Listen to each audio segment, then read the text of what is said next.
After a rocky start to the year marked by vulgar comments and a government shutdown, President Donald Trump will deliver his first State of the Union address Tuesday night, looking to reclaim momentum for his agenda and convince the country he's on the right track. America is open for business, and we are competitive once again. Trump delivers his address to the nation under the cloud of Robert Mueller's Russia investigation and with the lowest public approval ratings of any president at this point in office. So expect the president to shine a spotlight on his successes, touting the recently passed tax cuts and the economy's booming performance. Our country is doing really well. Our economy is perhaps the best it's ever been. I'm expecting that this will be a speech which will be focused on victory laps. He will exaggerate the accomplishments and not talk much about the things that have not been done.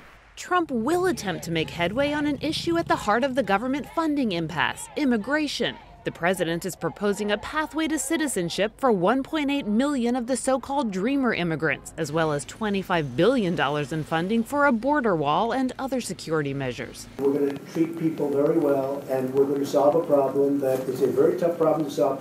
But Democrats are already slamming the proposal, as well as Trump's ability to strike a deal. Negotiating with this White House is like negotiating with Jell-O. It's next to impossible.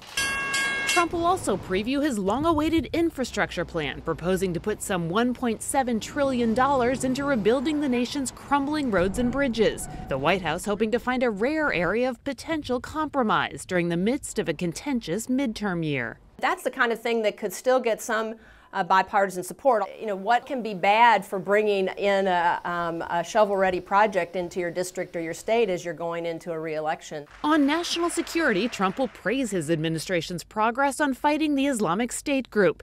He'll continue his push for better trade deals and issue renewed warnings about a nuclear-armed North Korea.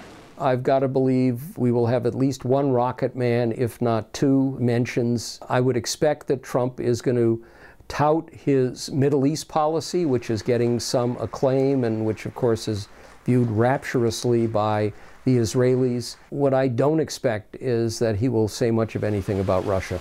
What will be notable Tuesday night is not just what the president says, but who's in the room. Democratic lawmakers, some planning to wear black, have invited dreamers and sexual assault victims as their guests at the address, highlighting the need for immigration reform and solidarity on the Me Too movement. Kelly Daschle, Associated Press.